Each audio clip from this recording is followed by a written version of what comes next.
आपका 18 स्वदेश पर आप देख रहे हैं क्लोजिंग कॉल। आपके साथ में अभिषेक सत्यव्रतम और मेरे साथ मुंबई स्टूडियो से मेरे सहयोगी विश्वमोहन भी मेरे साथ जुड़ गए हैं। और बाजार में 3 दिनों की गिरावट पर आज ब्रेक लग रही है। हालांकि निफ्टी अपने रेजिस्टेंस को छूकर वहीं पर कारोबार कर रहा है, लेकिन तेजी अच्छी है। 125 के ऊपर निफ्टी है।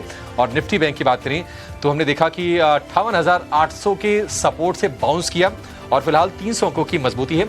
एडवांस डिक्लाइन का रेशियो आज के सत्र में बेहतर आपको दिखाई देगा। सवाल यह है कि क्या बाजार की जो गिरावट थी क्या उस पर ब्रेक लग गई, क्या बाजार यहां से चलने के लिए तैयार है? क्योंकि आज बाजार में हम वैल्यू बाइंग होते हुए देख रहे हैं। बहुत सारे ऐसे स्पेसेस थे जहां पर शेयर खूब पिटे थे, उनमें बाइंग लौट रही है।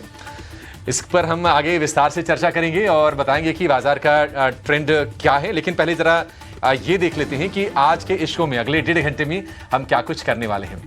2:05 पर हम देखेंगे एफएनओ की स्ट्रेटजी आपके सामने लेकर आएंगे कि आपको मार्केट में करना क्या है। वायदा बाजार के जो आंकड़े हैं वो क्या संकेत दे रहे हैं। 2:10 पर अपने एक्सपर्ट्स को जोड़कर उनसे क्लोजिंग ट्रेड्स लेंगे। बाजार की चाल को थोड़ा और विस्तार से, गहराई से, बारीकी से समझेंगे। ऑप्शंस का एक शानदार ट्रेड होगा 2:40 पर और 3 बजे होगा मार्केट एट 3, यानी कि 3 बजे तक बाजार कि जो भी आज की गतिविधि रही है उससे आपको कराएंगे रूबरू। 3:10 पर बीटीएसटी और एसटीबीटी के ट्रेड्स लेकर आएंगे। अपने एक्सपर्ट से जानेंगे कि आपके कल के सत्र के लिए मौके कहां पर बन रहे हैं, बाइंग के या फिर सेलिंग के। और 3:20 पर कल पर निगाह डालेंगे कि कल बाजार के लिए कौन से ट्रिगर्स होंगे और उन ट्रिगर्स के हिसाब से आपकी स्ट्रेटजी, आपकी प्लानिंग कैसी होनी चाहिए।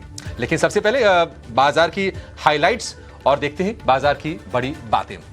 तो आज चीफ इकोनॉमिक एडवाइजर वी अनंत नागेश्वरन का बयान आया। उन्होंने कहा कि ट्रेड डील मार्च तक होने की उम्मीद है और भारत अमेरिका के बीच में जो मुद्दे थे, जिनको लेकर थोड़ा विवाद था, जिनको लेकर थोड़ी सी टकराव की स्थिति थी, काफी हद तक उनको सुलझा लिया गया है।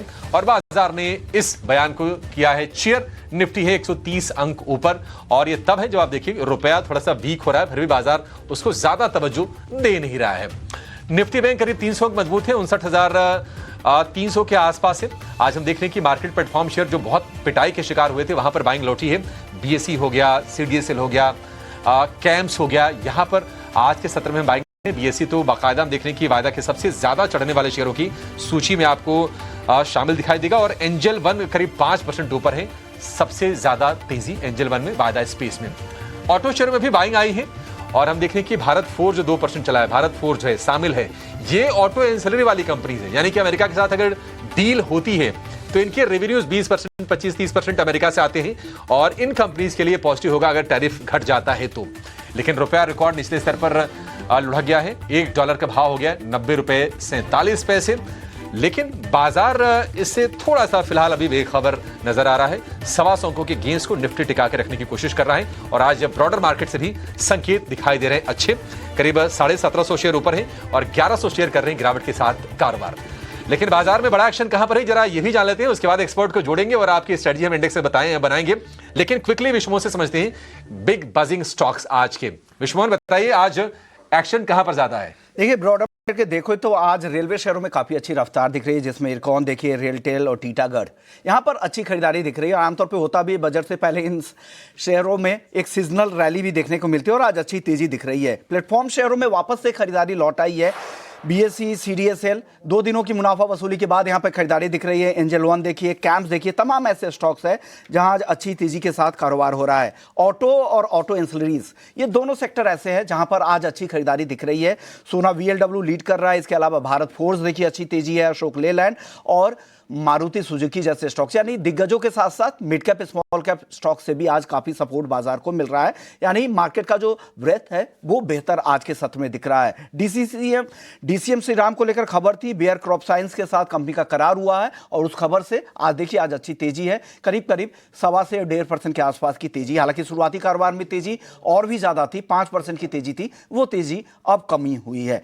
एक स्टॉक और है शक्ति पंप्स का। महाराष्ट्र में 443 करोड़ का ऑर्डर मिला है और इस ऑर्डर विन के दम पर यह स्टॉक भी काफी चल रहा है। लेकिन चलिए, तो बजट से इसकी लिस्ट को आगे भी बढ़ाएंगे, लेकिन आप फटाफट से बता दीजिए कि और कौन कौन से लेवल्स होंगे निफ्टी को लेकर और बाजार में क्या कुछ बड़े एक्शन और किन सेक्टर में आप ज्यादा एक्शन देख रहे हैं।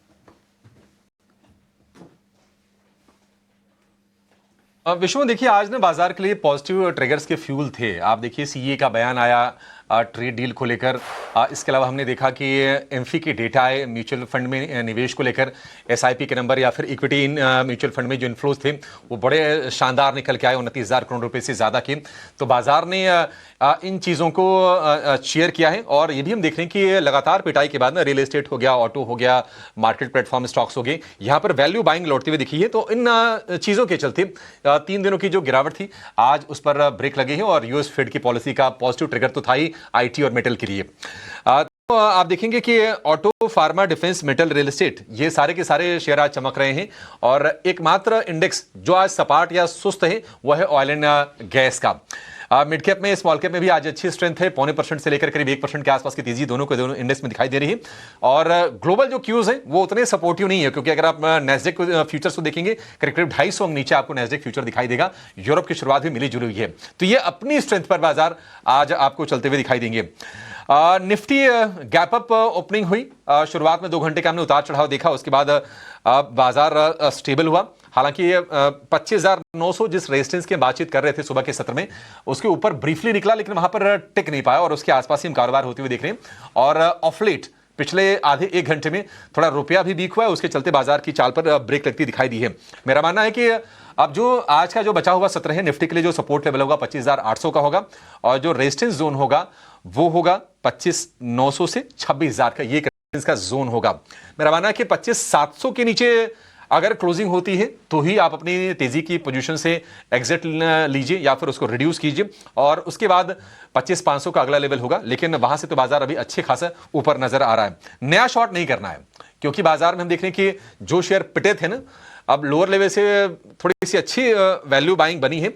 लेकिन यह भी है कि 26,000 का स्तर जब तक अचीव नहीं हो जाता, 26,022 टू बी प्रिसाइज, ये है निफ्टी के लिए 20 डीए में। इसके पार हो जाने पे बाजार में आपको एक डिसाइसिव मूव देखने को मिलेगा, अदरवाइज थोड़ा सा आपके लिए उतार चढ़ाव वाला माहौल बना रहेगा। निफ्टी बैंक भी आज हमने देखा कि 58,800 के सपोर्ट से घुमा है, 59,200 के ऊपर भी निकला। और कोटक बैंक से बढ़िया सपोर्ट, एचडीएफसी बैंक में आज अच्छी बाइंग आई, एसबीआई ने भी थोड़ा सपोर्ट करने का काम किया।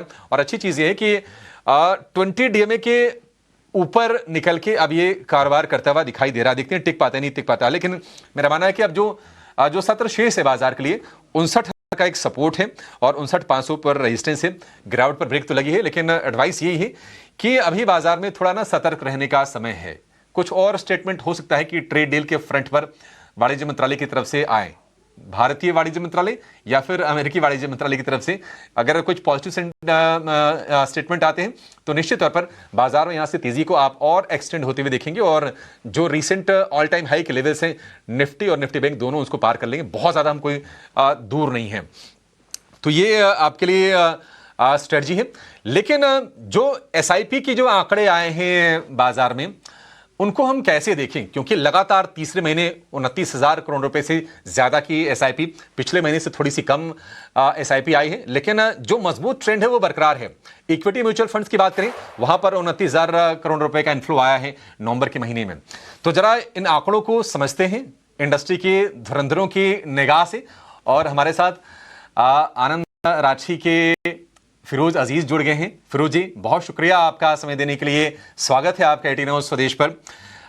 ये इन आंकड़ों को आप कैसे देख रहे हैं फिरोज? लगातार स्ट्रेंथ बनी हुई है और जब बाजार ने नवंबर में नए रिकॉर्ड छुए तो ये जाहिर था कि फिर नए निवेशक एक्टिव होंगे और बाजार पर उनका भरोसा बढ़ेगा। आप कैसे देख रहे हैं डेटा को? देखिए, ये डेटा को ऑफकोर्स हम मंथली देख रहे हैं, बट ये बहुत इंपॉर्टेंट है कि ये देखना कि 10 साल पहले ये आंकड़ा क्या था, 3 साल पहले आंकड़ा क्या था, 5 साल पहले क्या आंकड़ा था। क्यों ये इंपॉर्टेंट है? क्योंकि आज जो मार्केट के स्तर हैं वो इसी आधार पे है कि डोमेस्टिक वाले ने खरीदा है। कोविड के बाद 17 लाख 16.5 लाख का करोड़ का परचेजिंग आई है। कहाँ से? डीआईआई से। डीआईआई से परचेजिंग आई है तो उसको पैसे किसने दिए हैं? रिटेल ने दिए हैं। तो अब क्या वो चलता जाएगा या बंद होगा या बढ़ेगा, उस पर आधारित होगा कि यार निफ्टी आगे जाएगी या पीछे जाएगी।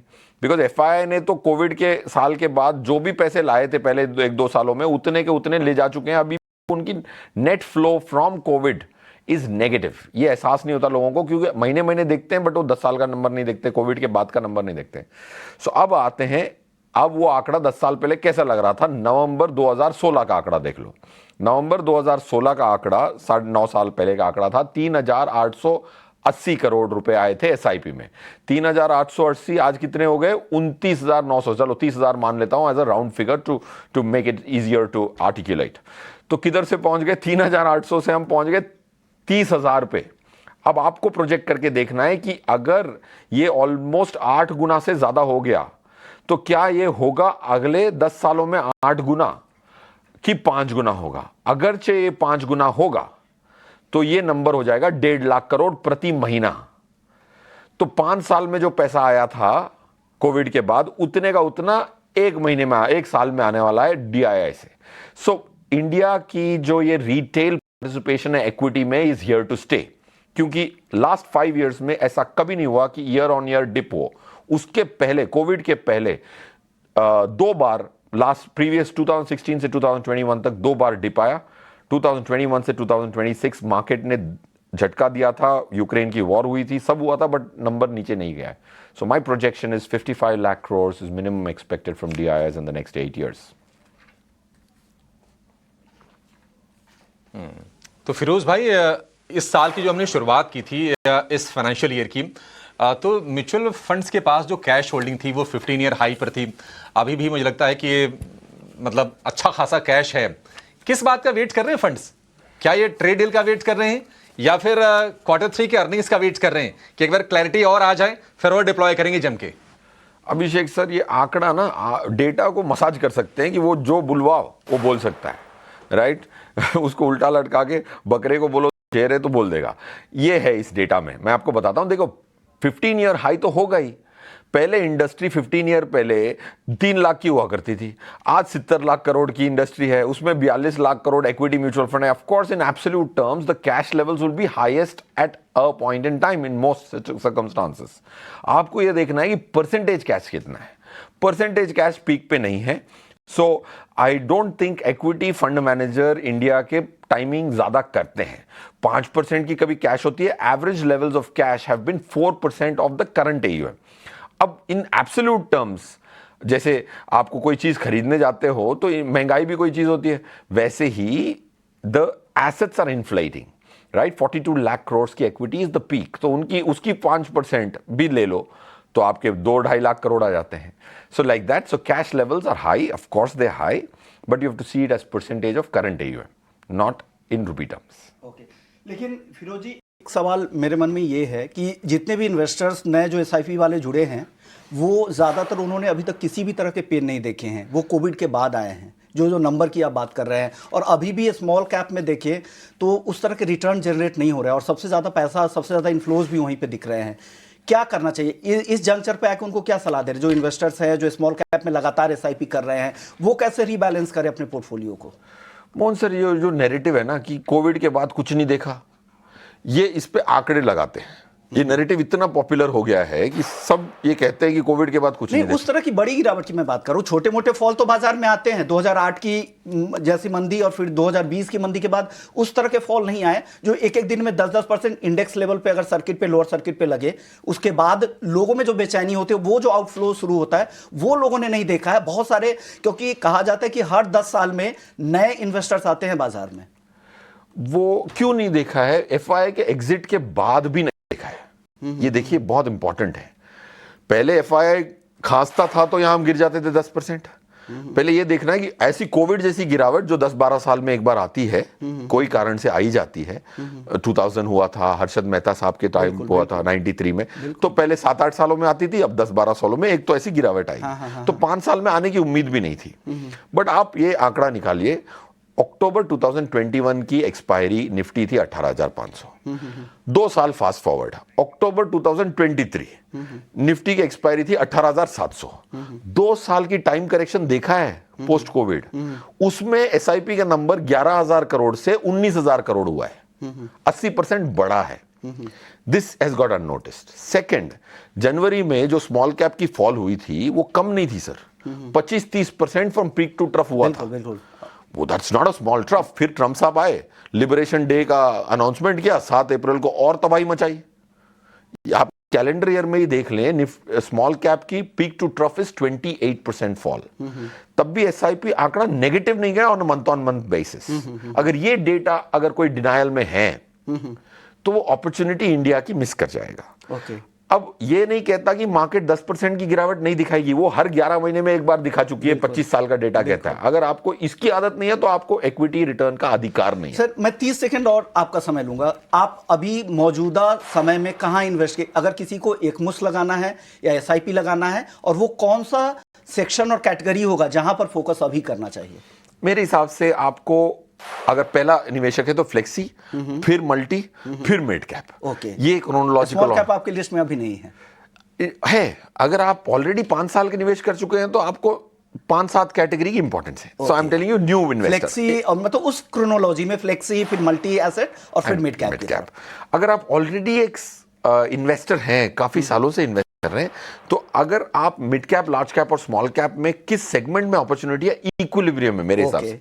देखो लास्ट ईयर भी एक नैरेटिव बना था कि स्मॉल कैप की अर्निंग नहीं आ रही, तो फिर मैंने आंकड़े देखे, स्मॉल कैप इंडेक्स में, एनएसई स्मॉल कैप इंडेक्स 250 में 63 कंपनीज चेंज हो गई थी। अगर वो चेंज को मैं फैक्टर इन करता तो 18% की ग्रोथ आई है लास्ट फाइनेंशियल ईयर में। कोई भी हेडलाइन देख लीजिए, बोलेंगे कि स्मॉल कैप ने अर्निंग नहीं दी लास्ट ईयर। 63 चेंजेस को तो आपको फैक्टर इन करना पड़ेगा ना। So point I am trying to make is small cap, mid cap, large cap are at an equilibrium. That's my humble opinion, right और wrong. Second, if you are a new investor, start flexi, multi and then mid cap, because mid cap में पैसा तो आना है, but उसमें है ही 150 कंपनियां। $1 trillion की मार्केट कैप है। फ्लेक्सी वाला भी खरीद रहा है मिड कैप, मल्टी कैप वाला भी खरीद रहा है, मिड कैप वाला भी मिड कैप खरीद रहा है। So there are only 150 companies in that. See large cap में 100 कंपनियां हैं, बट उसकी फ्री फ्लोट बहुत ज्यादा है। स्मॉल कैप में आप चालू कर दें 250 से लेके 500 तक तो है ही।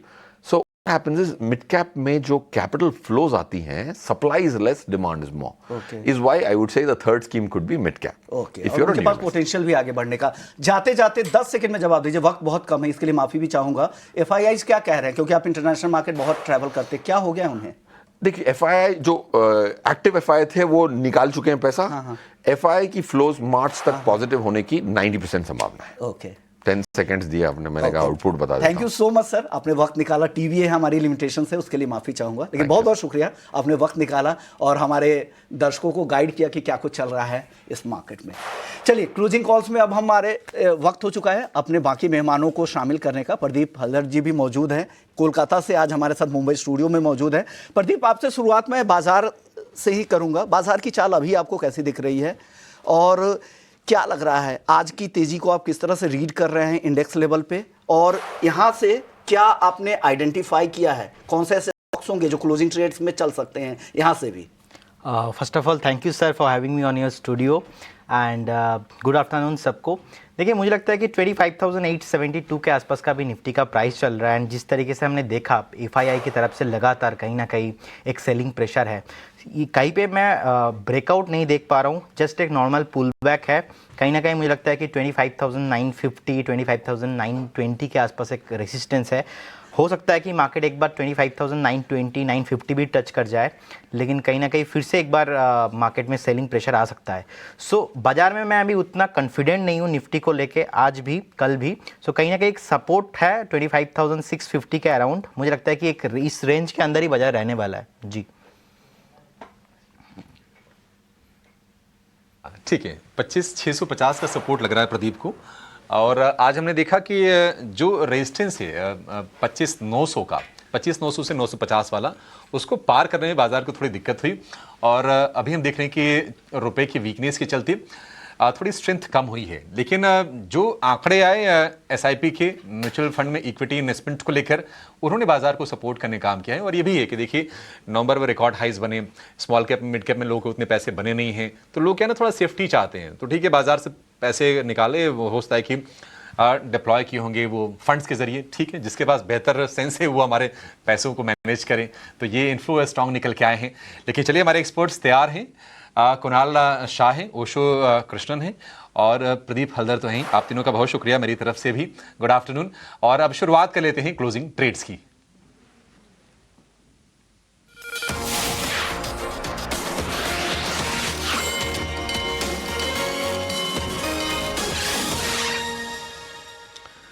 ओशो जी, पिछले 3 दिन के मुकाबले रिलेटिवली बाजार में आज बेहतर माहौल, निफ्टी ने सेंचुरी लगाई है, निफ्टी बैंक ने डबल सेंचुरी लगाई है, तो थोड़ा सा मूड बेहतर हुआ तो है, ट्रिगर्स भी अच्छे दिखाई दे रहे हैं। बताइए आपके कौन सी साइड के ट्रेड्स हैं, क्या खरीदेंगे?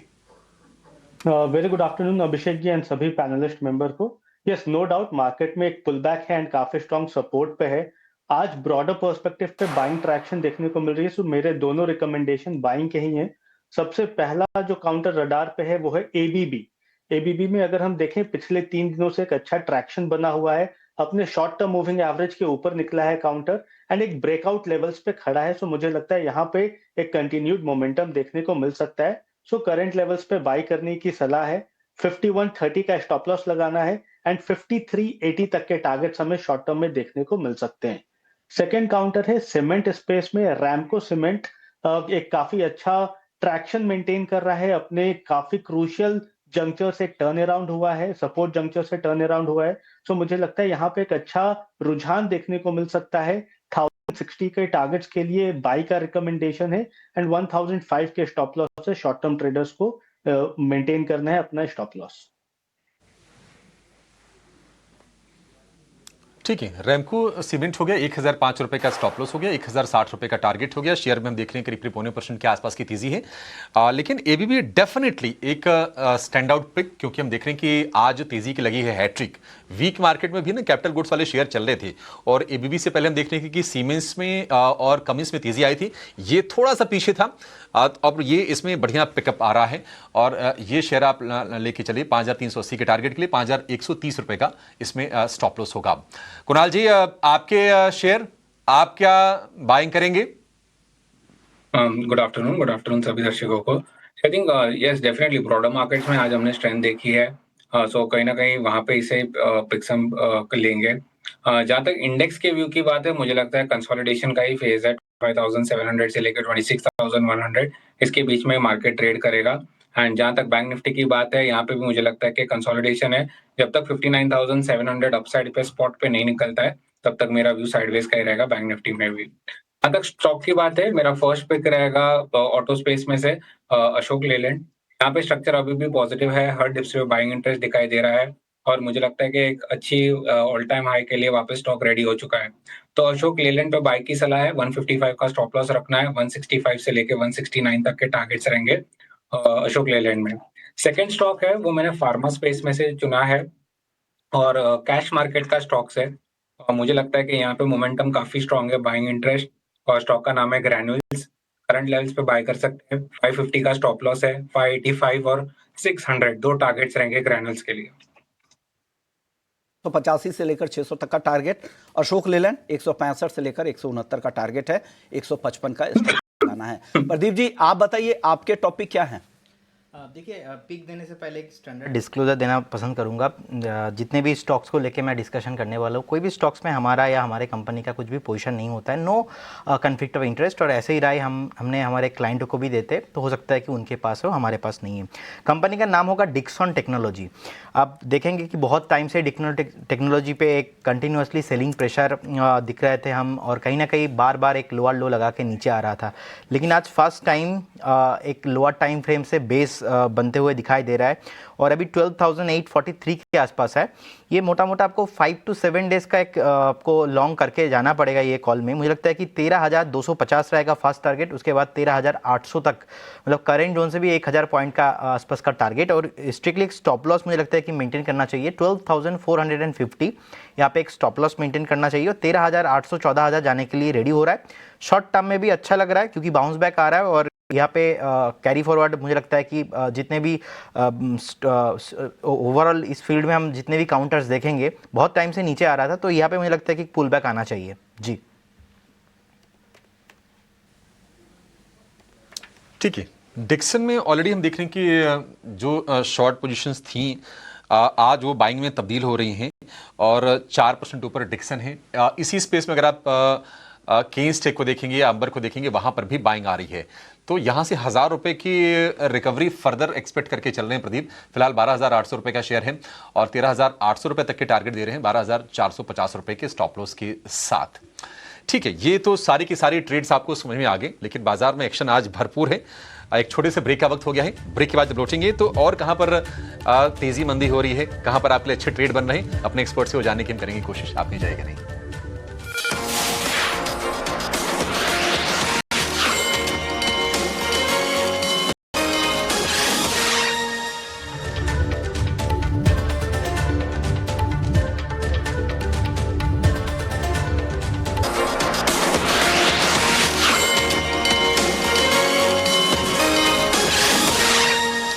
ब्रेक के बाद आपका फिर से स्वागत है क्लोजिंग कॉल में। आज हम देख रहे हैं कि बाजार में तेजी तो लौटी है और निफ्टी की जो मजबूती है वो है करीब 150 अंकों के आसपास की। निफ्टी बैंक के करीब 350 अंकों पर डे हाई के आसपास दोनों के दोनों इंडेक्स कारोबार कर रहे हैं।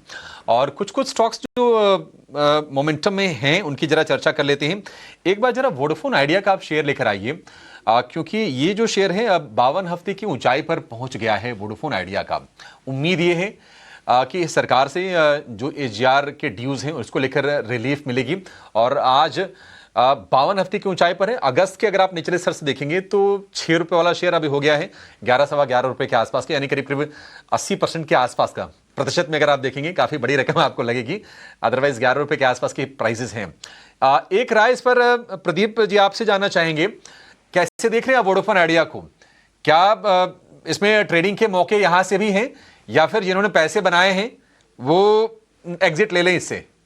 देखिए अभिषेक जी, मुझे लगता है कि कहीं ना कहीं मैक्सिमम जो लोग फंसा हुआ है ना वो 15-16 के आसपास, 15-16-17 रुपये के आसपास लोगों ने बाई किया था।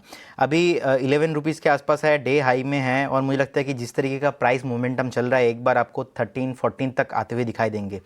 तो एक्चुअली इंडिगो के साथ भी रिसेंटली हमने देखा है कि अगर कोई मार्केट में एक प्लेयर रहता है तो कितना मुश्किल हो जाता है अगर उस एक प्लेयर के साथ कुछ भी प्रॉब्लम हो जाता है तो हमें लगता है कि वोडाफोन आइडिया के साथ टेलीकॉम मिनिस्ट्री कुछ भी ऐसा नहीं करना चाहता कि वोडाफोन आइडिया के लिए वो मुश्किल हो जाए। कहीं ना कहीं देखेंगे 49% स्टेक तो अभी गवर्नमेंट का भी है, लेकिन डेट देखेंगे अभी वोडाफोन आइडिया में बहुत ज़्यादा है। इनफैक्ट कहीं ना कहीं फंडामेंटल अभी तक बदला नहीं है, बस सेंटीमेंट के आधार पे चल रहा है। हमें लगता है कि अगर किसी के पास पोजीशन है आपको ऑलमोस्ट 9.50 के आसपास का एक स्ट्रिक्टली स्टॉप लॉस मेंटेन करना चाहिए और बने रहना चाहिए। लेकिन वही लोग पैसा लगाए वोडाफोन आइडिया में जो लोग इज़ लाइक कोई डिनर का पैसा हो या तो आपका रिस्क टेकिंग एबिलिटी थोड़ा ज़्यादा हो। वोडाफोन आइडिया बहुत वॉलेटाइल रहता है, तो 13-14 रुपीज़ तक मुझे लगता है कि ये रैली कंटिन्यू हो सकता है, लेकिन फंडामेंटल अभी भी स्ट्रांग नहीं है जी। बिल्कुल बिल्कुल, वोडाफोन आइडिया फंडामेंटल स्ट्रांग है वो तो मतलब बहुत ही मतलब सारी की सारी चीज़ें उम्मीदों पर ही हैं। सरकार चूंकि अब पार्टी इसमें है, सरकार की ही एक तरह से कंपनी है, तो सरकार कोशिश करेगी कि नहीं इसको रिवाइव करे। और वैसे भी देश में चर्चा चल रही है कि नहीं डुओपोली नहीं होनी चाहिए, कम से कम 3 कंपनी एक सेक्टर में होनी चाहिए। ये जो एविएशन स्पेस में जो हमने पूरा हंगामा भी देखा है, तो अगर आपकी तेजी की पोजीशन है तो आप इसमें होल्ड कीजिए। 13 से 14 रुपए की टारगेट आ सकते हैं, 9.5 रुपए पर आप स्टॉप लॉस लगा के चलिए। आज निफ्टी के सबसे ज्यादा अगर हम चढ़ने वाले अगर हम शेयर की बात करें तो आप देखेंगे कि उसमें कोटक बैंक का शेयर भी दिखाई देगा।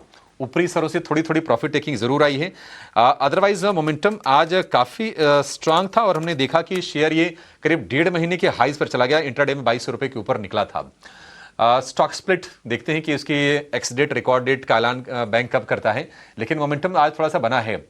इसको लेकर कुणाल जी आपका व्यू, कोटक बैंक क्या यहां से और चलेगा शेयर ये?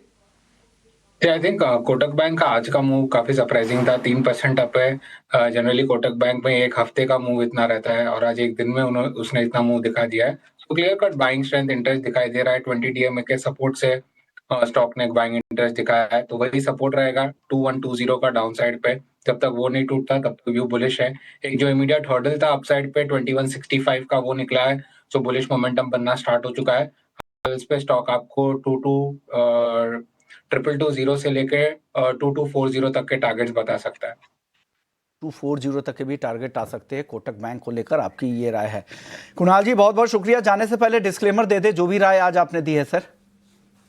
हमने जितने भी स्टॉक डिस्कस किए रहेंगे उसमें से मैंने मेरे क्लाइंट्स को डेफिनेटली सजेस्ट किए रहेंगे, और मेरी पर्सनल कैपेसिटी में कोई पोजीशन नहीं। शुक्रिया आपका, आपने वक्त निकाला।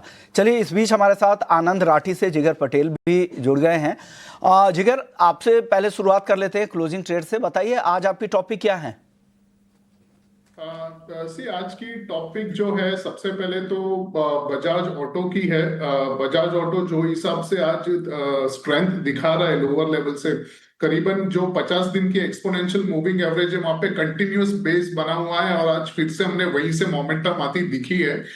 सो बजाज ऑटो को बाय करने की सलाह रहेगी करंट लेवल से। स्टॉप लॉस जो रहेगा 8,850 के नीचे रहेगा क्लोजिंग के हिसाब से, और ऊपर में टारगेट करीबन 9,350 का लेके चल सकते हैं बजाज ऑटो में। तो 9,350 का टारगेट, 8,850 का स्टॉप लॉस, ये क्लोजिंग ट्रेड्स आपकी तरफ से दी जा रही है। चलिए कुछ और सेक्टर्स की बात कर लेते हैं। ऑटो की आपने बात की है तो बाकी ऑटो स्टॉक्स में भी देखते हैं। अशोक लेलैंड अभी हमारे एक्सपर्ट्स बता रहे थे, इसके अलावा भी बहुत सारे ऐसे स्टॉक्स हैं ऑटो और ऑटो इंसलरीज में जहां अच्छी तेजी दिख रही है। मारुति देखिए अच्छी तेजी यहाँ पर भी 1.5% के आसपास। बॉश अच्छा चल रहा है। इसके अलावा इंसलरीज में मदरसन, सोना कॉम्स, ये सारे स्टॉक्स अच्छा चल रहे हैं। इसके अलावा बियॉन्ड बजाज ऑटो, जिगर आपको कुछ और पसंद आ रहा है? Apart from Bajaj auto Kotak bank है। कोटक बैंक की अगर हम बात करें तो काफी टाइम से जो 50 दिन की एक्सपोनेंशियल है वहां से कंसोलिडेशन हुआ था करीबन 2170 से लेके 2125 के रेंज में। आज एक ट्रायंगल ब्रेकआउट दिख रहा है, इसमें 3% का करीबन तगड़ा मूव है।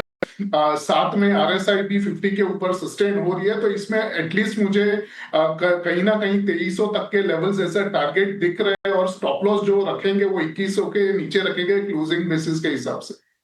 ये तो इस 2100 के नीचे क्लोजिंग बेसिस पे आप यहाँ पे स्टॉप लॉस लगाने की सलाह यहाँ पर दे रहे हैं। चलिए कुछ और स्टॉक्स की चर्चा कर लेते हैं जहाँ पर आज अच्छी तेजी है। इटर्नल आज अच्छी मजबूती दिखा रहा है, करीब करीब 2.25% की तेजी यहाँ पर भी दिख रही है। प्रदीप जी आप बताइए, इटर्नल के चार्ट को देखकर क्या लग रहा है यहाँ से? देखिए कहीं ना कहीं मुझे लगता है कि जिनके पास पोजीशन है उनको बने रहने का ही सलाह होगा। आप देखेंगे ओवरऑल 290 के आसपास का भी प्राइस चल रहा है। इनफैक्ट मुझे लगता है कि एज ए इन्वेस्टर्स आपको थोड़ा वेट करना चाहिए अगर किसी का एवरेज करने का यहाँ पे या तो फ्रेश बाय करने का मूड हो तो 275 टू 80 के आसपास एक स्ट्रॉन्ग मुझे लगता है कि सपोर्ट है, वह तक एक बार आना चाहिए। लेकिन जिनके पास पोजीशन है होल्ड करने का ही सलाह रहेगा। ओवरऑल अगर हम देखेंगे जितने भी ब्लिंकिट एंड जितने भी इनका बिजनेस एक टर्न अराउंड हुआ था, हमने एक स्टेटमेंट भी देखा था जब राकेश झुनझुनवाला जी ने दिया था कि जोमेटो नहीं चलेंगे, उसके बाद जोमेटो नीचे आ गया था 60-70 से, उसके बाद लगातार कंटिन्यूसली हायर हाई बना के ऊपर ही आ रहा है। मुझे लगता है कि अगर किसी के पास है उनको बने रहने का ही सलाह होगा। फिर से आपको 325 एंड 350 आते हुए दिखाई देंगे जी। ऑलराइट, तो चलिए इटर्नल पे एक अच्छा मूव फिलहाल हम देख सकते हैं, बट आज कहीं ना कहीं हम ये देख पा रहे हैं कि फार्मा काउंटर्स भी एक अच्छा कमबैक कर रहे हैं, चाहे वो सिप्ला हो या फिर सन फार्मा और डॉक्टर रेड्डीज। यहाँ पर 2% की उछाल फिलहाल ये काउंटर दिखा रहा है।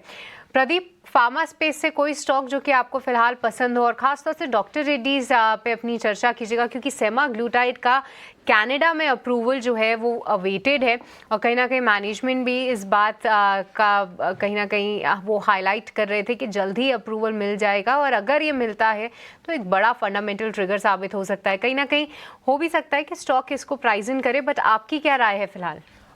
डेफिनेटली मैम, मुझे लगता है कि जिनके पास डॉक्टर रेड्डी है उनको तो बने रहने का ही सलाह होगा। ओवरऑल हम देखेंगे रिसेंटली एक लो लगाया था ऑलमोस्ट 1244 के आसपास, उसके बाद लगातार ये ऊपर से नीचे से ऊपर ही आ रहा है एंड कंटिन्यूसली हम देखेंगे मार्केट में अभी स्मॉल कैप मिड कैप में जितना प्रेशर है यहाँ पे, तो मेरा सलाह ये है कि pharma sector one of the best safe अगर हम बेट लेना चाहते हैं तो फार्मा है।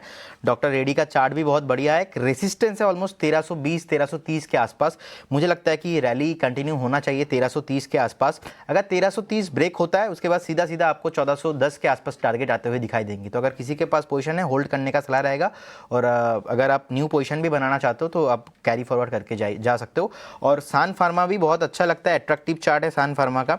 रिसेंटली देखेंगे रिजल्ट भी बहुत बढ़िया आया था और उसके बाद लगातार भाग रहा है। बेस फॉर्मेशन हो चुका है, नीचे से एक पैराबोलिक फॉर्मेशन हुआ है, एक रेसिस्टेंस के आसपास है ऑलमोस्ट आपको यहाँ पे 1840 के आसपास का एक रेसिस्टेंस है। 1840 अगर ब्रेक होता है उस केस में आपको all time high on the way, मुझे लगता है कि ऑल टाइम हाई इसमें पॉसिबल होगा।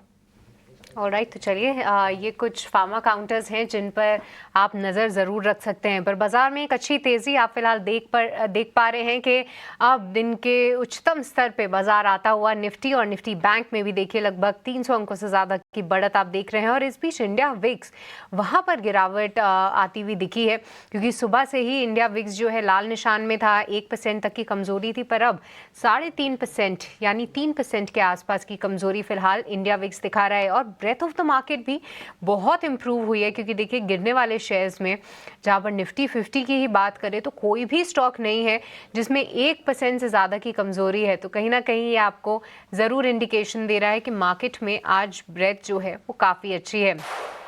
कुछ एक और काउंटर्स की बात करते हैं ब्रॉडर मार्केट स्पेस से, जहां पर आज अच्छा एक्शन है। सुबह से ही हमने बात की डीसीएम श्रीराम की, और आपको याद होगा नैटको फार्मा अभी एक स्टॉक था जिस पे चर्चा की थी। हमने यही पकड़ा था कि इसके वॉल्यूम्स बहुत अच्छे थे, उस समय कुछ 2-2.5% की तेजी थी, और अब देखिए 6% का उछाल ये पर्टिकुलर स्टॉक दिखा रहा है। एक बार जिगर, इस पे आपका व्यू नैटको फार्मा। देखिए कोई खास न्यूज़ फ्लो तो फिलहाल यहाँ पर नहीं है कि कोई ड्रग अप्रूवल मिला हो या कोई प्लांट इंस्पेक्शन का पॉजिटिव रिपोर्ट आया हो, बट फिर भी स्टॉक में एक अच्छा एक्शन है। 6% की तेजी ऑलरेडी देख चुके हैं। किसी ने इंट्राडे लिया हो तो क्या यहाँ पे प्रॉफिट बुक करें?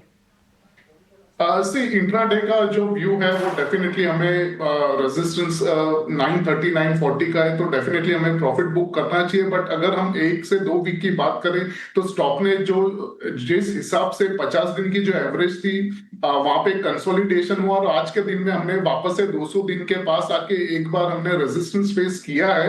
बट ओवरऑल अगर हमें क्लोजिंग 915 के ऊपर रहती है नेटको फार्मा की, तो डेफिनेटली हम इसमें लॉन्ग जा सकते हैं पोजिशनली, और हायर साइड में 1050 का एक टारगेट पे चल सकते हैं, और डाउन साइड में हम लोग स्टॉप लॉस रखेंगे 880 के नीचे क्लोजिंग बेसिस के हिसाब से। ठीक है, नेटको फार्मा 6% ऊपर शुरुआत जहां से की वहां से, और हमने देखा कि सारी की सारी जो तेजी बनी है ना, ये अच्छी बात है कि स्क्रीन पर बनी है। इस बीच देखिए एमसीएक्स पर चांदी नए रिकॉर्ड स्तर पर पहुंच गई है। 4,470 रुपए की तेजी एक दिन में, 1,93,200 रुपए के ऊपर के भाव। तो चांदी लगातार नए रिकॉर्ड बना रही है। सोना रिकॉर्ड बना के थोड़ा सा नीचे आया, हालांकि उसमें भी हमने स्ट्रेंथ देखी है।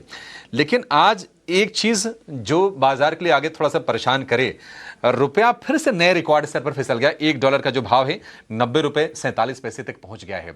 हम देख रहे हैं कि एफआईज की तरफ से लगातार सेलिंग चल रही है, और इसके अलावा अमेरिका भारत के बीच में जो टैरिफ वाला मसला है, ट्रेड डील को लेकर देरी हो रही है, और इसके चलते हुए सेंटिमेंट थोड़े से वीक हो रहे हैं। तो जरा समझते हैं कि रुपया कितना वीक होगा। क्या अब ये 90 रुपए का जो डॉलर है, क्या हम इसको 100 की तरफ भी जाते हुए देखेंगे, और आरबीआई के कदम क्या हो सकते हैं संभावित, इस पर बातचीत करते हैं। आईएफए ग्लोबल एंड बिलियंस के फाउंडर अभिषेक गोयनका हमारे साथ जुड़ गए हैं, जो करेंसी को काफी लंबे वक्त से ट्रैक कर रहे हैं। अभिषेक, बहुत शुक्रिया आपका समय देने के लिए, स्वागत है। बताइए ये वीकनेस क्यों आ रही है अभिषेक आपके हिसाब से, और ये नियर टर्म में थमेगी या फिर रुपया यहां से आप और डेप्रिशिएट होते हुए देख रहे हैं? हाय, गुड आफ्टरनून। तो जैसे कि हम जानते हैं कि रुपए में वीकनेस डेफिनेटली एक बहुत बड़ी कंसर्न बन गई है, बिकॉज ये जो डील की सिचुएशन इंडिया को फेस करनी पड़ी है अमेरिका के साथ, उस कारण से एक नेचुरल डेप्रिसिएशन रुपए में हो रहा है, क्योंकि वो ट्रेड डील जल्दी कंक्लूड नहीं हो पा रही है। तो एक्सपोर्टर्स को बेनिफिट देने के लिए भी एक डेप्रिसिएशन होने दे रहे हैं। एफआईआई का आउटफ्लो तो आप देख ही रहे हो कंसिस्टेंटली जो हो रहा है मार्केट में, और रिसेंट में लास्ट 2-3 महीनों में हमारे करंट अकाउंट के नंबर्स भी अच्छे नहीं आए। गोल्ड के इंपोर्ट्स काफ़ी बढ़ गए हैं, क्योंकि ऑयल अभी भी $60 के आसपास है, तो हमारे ट्रेड डेफिसिट के नंबर्स खराब आ रहे हैं, उस कारण से भी रुपए में प्रेशर है। और अगर मैं कहूँ तो भाई हमारी इन्फ्लेशन कम है, बट उसके बावजूद भी रुपया डेफिसिट हो रहा है, क्योंकि ये 3-4 फैक्टर जो मैंने कहा ये हमारे अगेंस्ट जा रहा है। तो आने वाले समय पे नॉर्मली हम देखते हैं रुपया करीब 2.5 से 3% एक साल में डेप्रिशिएट होता है। ये साल करीब 5.5-6% डेप्रिशिएट हो चुका है, और बाकी करेंसीज के मुकाबले तो बहुत ज़्यादा डेप्रिशिएट हुआ है। चाइनीज युआन स्ट्रॉन्ग हो रहा है, रुपया काफी डिप्रिशिएट हो गया है। बाकी एशियन करेंसीज के मुकाबले भी हमारी करेंसी ज्यादा डिप्रिशिएट हुई है। तो मेरा ये मानना है दैट ऐसा नहीं है कि हमारी सिचुएशन बहुत कोई खराब है या हमारे पास फॉरेन एक्सचेंज रिजर्व नहीं है। डेफिनेटली आरबीआई जो एग्रेसिवली इंटरवीन कर रहा था, $7 बिलियन की रिजर्व खर्च कर चुका है, और अब जो कि आउटफ्लोज का प्रेशर है और साथ साथ में ट्रेड डील नहीं हो रही है, वो थोड़ा सा रुपए को डिप्रिशिएट होने दे रहा है। ये सब सारे फैक्टर्स तो हैं ही, और ये मार्केट में फैक्टर्ड इन भी हैं कि डील में देरी हो रही है, और सीए की तरफ से बयान भी आया है। लेकिन सर अब एक सवाल है कि जो अगले वीक के लिए जो शेड्यूल्ड है वो है आरबीआई का $5 बिलियन का रुपी बाई सेल स्वैप जो डॉलर के साथ होना है। क्या लग रहा है, क्या ये एक्सपेक्ट करना चाहिए कि वो जो एक्सेस लिक्विडिटी है डॉलर की सिस्टम में वो अब्जॉर्व कर लेगी और रुपए को कुछ राहत मिल सकती है उससे नेक्स्ट वीक? वो एक सिंपल ऑपरेशन है जिससे कि वो और रिजर्व खर्च नहीं करना पड़े 5 बिलियन का, तो उससे बड़ा इम्पैक्ट नहीं आएगा। आज की जो डेप्रिसिएशन है वो हम सुन रहे थे बैंकों से कि भाई कोई बड़ी आउटफ्लो हो रही है, उस कारण से डेप्रिसिएशन आई है। किंतु जब तक कोई भारी चेंज ना आए, या तो कैपिटल अकाउंट की तरफ में इन टर्म्स ऑफ फ्लो या ट्रेड डील के अगेंस्ट में, थोड़ा सा शॉर्ट टर्म में प्रेशर बरकरार रहेगा। But on a medium term मैं समझता हूँ दैट रुपये में वापस अप्रिसिएशन का माहौल चालू हो जाएगा। समय की बात है, शॉर्ट टर्म पेन है, बट मीडियम टर्म में चीजें ठीक हो जानी चाहिए।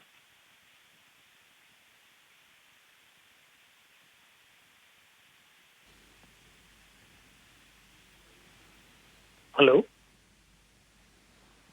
ठीक है अभिषेक जी, बहुत शुक्रिया हमें समय देने के लिए और रुपए को लेकर बातचीत करने के लिए कि आगे क्या सिचुएशन बन सकती है और आरबीआई की तरफ से स्टेप्स किस तरह के आ सकते हैं। चलिए एक छोटे से ब्रेक के लिए रुकेंगे। ब्रेक के बाद जब लौटेंगे तो कुछ और एक्शन वाले स्टॉक्स पर अपने एक्सपर्ट से हम चर्चा करेंगे। आप बने रहिए हमारे साथ।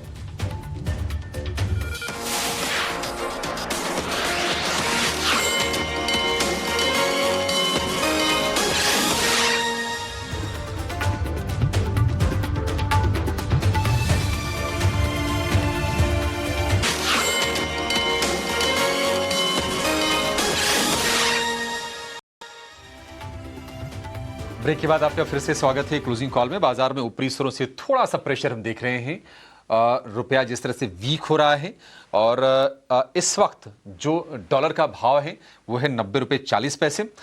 44 पैसे की कमजोरी आज हम देख रहे हैं और निफ्टी 25,870 के आसपास से थोड़ा सा नीचा है। निफ्टी बैंक की जो तेजी है वो रह गई है 200 अंकों के आसपास की। 59,300 का लेवल था, वो फिलहाल 59,170 के आसपास आपको दिखेगा।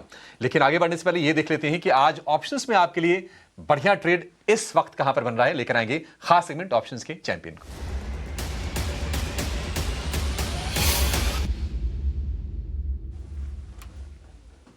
एंजल वन की स्नेहा सेठ हमारे साथ जुड़ गई हैं। स्नेहा जी बहुत शुक्रिया, गुड आफ्टरनून। बताइए कौन सा शेयर आपने पिक किया है और क्या ट्रेड होगा उसमें? ओवरऑल देखा जाए तो मेटल स्पेस में रिसेंटली काफी अच्छी स्ट्रेंथ दिखी है। उसमें से टाटा स्टील एक काउंटर देखें, यहाँ पे काफी अच्छा डेवलपमेंट है, जहाँ पे हम ऑप्शन में काफी अच्छी पुट राइटिंग देख रहे हैं, कॉल्स में भी अनवाइंडिंग देख रहे हैं।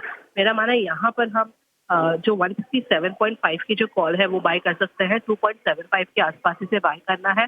स्टॉप लॉस 1.75 का रहेगा, टारगेट 4.75 के रहेंगे। As per the targets and stop loss mention, जो मैक्सिमम रिस्क इन्वॉल्व है दैट इज अराउंड 5,500 और प्रॉफिट पोटेंशियल अराउंड 11,000 तक का रहेगा।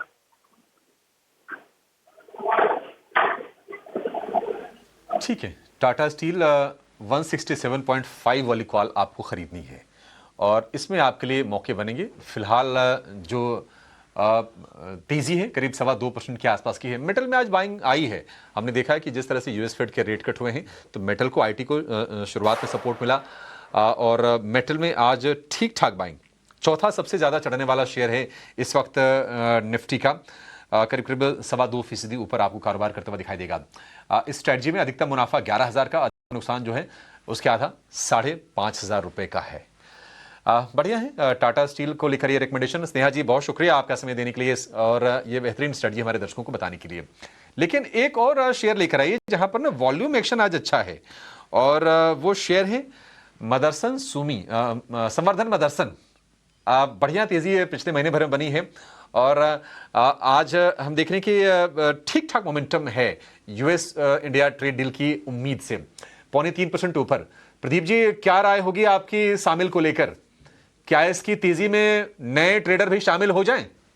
देखिए, मुझे लगता है कि ये तेज़ी और भी कंटिन्यू होने वाला है, क्योंकि जिस तरीके का चार्ट फॉर्मेशन हुआ है, कहीं ना कहीं हायर हाई भी मेंटेन हो रहा है। वीकली एंड डेली चार्ट दोनों टाइम फ्रेम में अच्छा लग रहा है। मुझे लगता है कि एक बार एक स्टॉक ऑलमोस्ट 135-140 जाने के लिए रेडी हो रहा है, तो बिल्कुल अगर किसी के पास पोजीशन है तो होल्ड करने का ही सलाह रहेगा। और फ्रेश पोजीशन भी यहाँ पे ऑलमोस्ट 108 के आसपास का एक स्टॉप लॉस रहेगा, आप मेंटेन कीजिए और बने रहिए जी। ऑलराइट, तो सैमिल यहाँ पर आप फिलहाल बने रह सकते हैं। और जी हाँ, देखिए कई सारी ऑटो कंपनीज और ऑटो में भी आज एक अच्छा जोश देखने को मिल रहा है। बट ब्रॉडर मार्केट के काउंटर्स पर ही नजर डालेंगे, क्योंकि आज देखिए कई सारे स्टॉक्स हैं जिनमें एक अच्छा रनअप है। और वोडाफोन आइडिया भी अब 11 रुपए के ऊपर फिर से निकलता हुआ दिख रहा है। और यहाँ पर देखिए जो इनका एफपीओ प्राइस है उससे फिर से एक बार तोड़ता हुआ 11 रुपए के भी पार निकला है। 4.5% की तेजी है। एक अच्छी तेजी हमने ऑलरेडी देखी है वोडाफोन आइडिया में, और अभी फिलहाल 4% से ज़्यादा की मजबूती के साथ होल्ड कर रहा है। देखते हैं कि कितना ये होल्ड कर पाता है। बट एक्सचेंज रिलेटेड काउंटर्स और साथ ही स्टॉक ब्रोकिंग काउंटर्स में जो एक अच्छा मूव है, जिसमें देखिए बीएससी पे हमने ऑलरेडी चर्चा की, बट साथ ही साथ एंजल वन, 361, इन सब काउंटर्स में भी थोड़ा बहुत एक्शन देखने को मिल रहा है। जिगर, यहाँ पर कोई व्यू, क्योंकि देखिए हाल फिलहाल मार्केट के साथ ये काउंटर्स की भी जमकर पिटाई हुई है, बट क्या यहाँ पे कोई मौके देख रहे हैं आप? डेफिनेटली जो हिसाब से बीएससी का काउंटर सेटअप हो रहा है, मुझे कंपैरेटिवली बीएससी का चार्ट ज्यादा पसंद आ रहा है। उसका रीजन ये है कि जो रैली हमने देखी थी उसके बाद एक माइनर सा पुल बैक आया है पिछले 1-1.5 हफ्ते में, और 50 दिन की जो एवरेज है वहीं पे हमने कंटिन्यूस इसमें से एक अच्छा खासा रिवर्सल भी देखा है आज के दिन में। तो मेरा ये मानना है कि इसमें बाय करने की सलाह है, बिकॉज जो सपोर्ट जो लिया गया वो प्रीवियस ब्रेकआउट जोन से भी लिया गया है और अच्छी खासी रिवर्सल है। स्टॉप लॉस रहेगा करीबन 2500 के नीचे हम एक स्टॉप लॉस लगा सकते हैं। स्टॉप लॉस थोड़ा बड़ा है, बट ओवरऑल हम टारगेट्स इसमें 2900 से लेके 3000 के लेके चल सकते हैं 1 से 2 हफ्ते के लिए। ऑलराइट, तो चलिए बीएससी यहाँ पर फिलहाल पसंद आ रहा है। 2900 से 3000 के टारगेट्स जो हैं 1 से 2 हफ्ते में दिख सकते हैं, ऐसा मानना है जिगर का।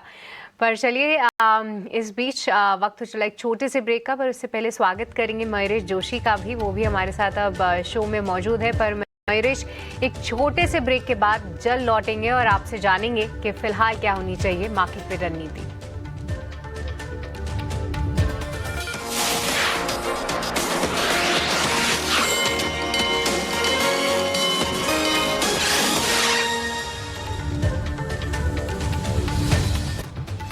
ब्रेक के बाद आपका स्वागत है और अब चर्चा करते हैं उस काउंटर की जो कि हाल फिलहाल जो है काफी सुर्खियों में रहा है, और शेयर का नाम है इंडिगो। क्योंकि लगातार गिरावट का शिकार होने के बाद आज इंडिगो का स्टॉक जो है वो संभलने की कोशिश कर रहा है। जी हाँ, इंडिगो उड़ान तो भर रहा है, बट क्या यहाँ के सारे संकट अब खत्म हो चुके हैं? क्या है वो नए अनाउंसमेंट्स जो कि कंपनी लेकर आई है? क्योंकि अब इस संकट के बाद जो है कंपनी ने अपने कस्टमर्स के रिफंड की प्रक्रिया तो शुरू कर दी है, साथ ही डीजीसीए ने इस मामले पर क्या क्या एक्शन लिया है। आइए इस पर पूरी डिटेल्स के साथ हमारे सहयोगी समीर दीक्षित जुड़ चुके हैं, सीधे उनके पास चलते हैं। समीर, बताइए क्या कुछ ताजा जानकारी है आपके पास?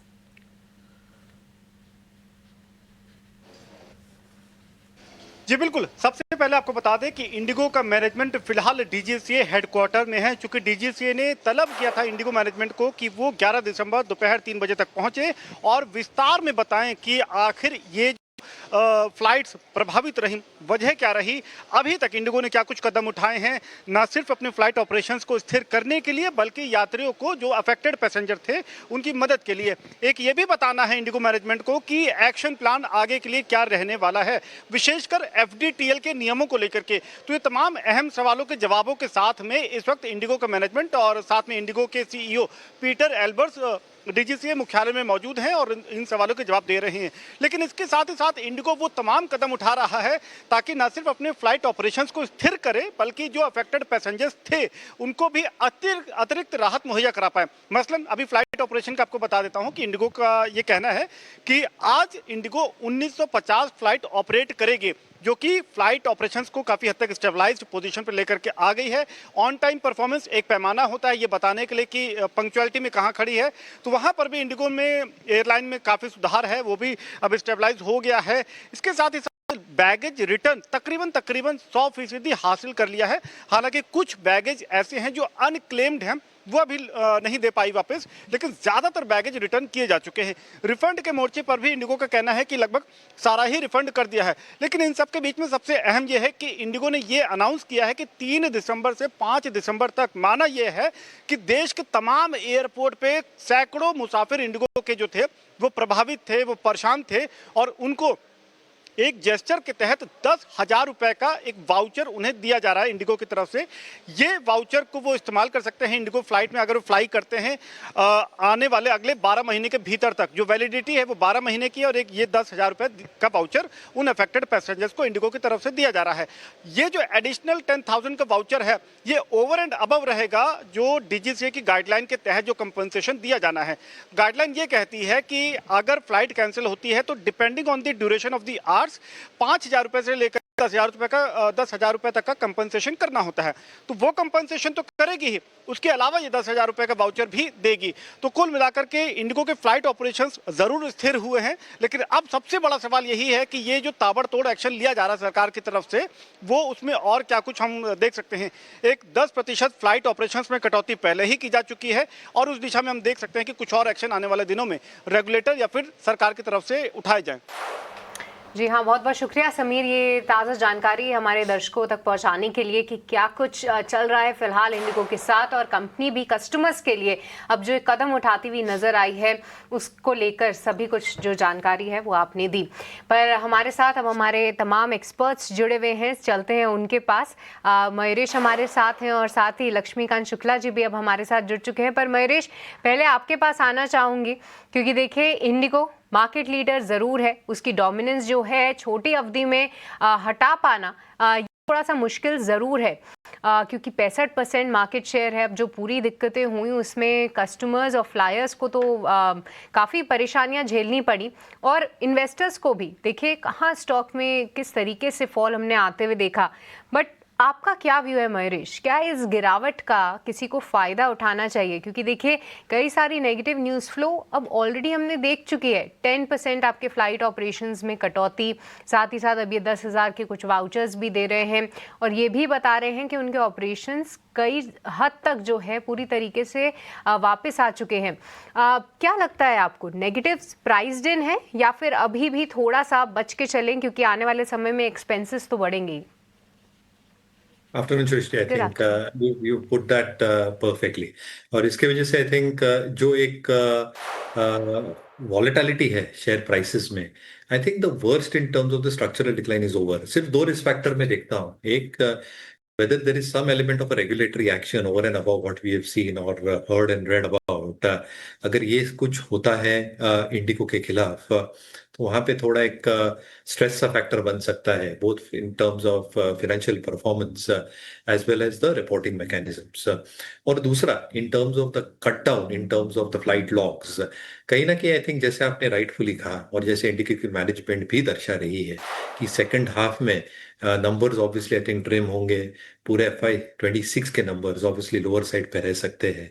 And when we roll over numbers to FY27, अगर हम एक्सपेक्टेशन यही रखते हैं विद द न्यू गाइडलाइंस कि फिक्स कॉस्ट बढ़ेंगी, और कहीं ना कहीं आई थिंक एविएशन के लिए अगर कैपिंग होती है in a very real earnest in terms of routes, तो आई थिंक जो हम एक्सपेंशनरी एक मोड देखते हैं specifically during peak travel times, यहाँ पे आई थिंक एक फुल एडवांटेज शायद ये ले नहीं पाएंगे। ऑब्वियसली आई थिंक जो प्रोज रहेंगे, जितना हमने देखा है अब तक, दिस इज इट, कहीं ना कहीं I think the worst in terms of number should be gestated अगले 2 तिमाहियों तक। Obviously I think IndiGo will try to diversify, is my take in terms of international routes. हालांकि आई थिंक अप्रूवल्स वगैरह लेने के लिए टाइम लगता है, बट आई थिंक एक diversification will be extremely critical.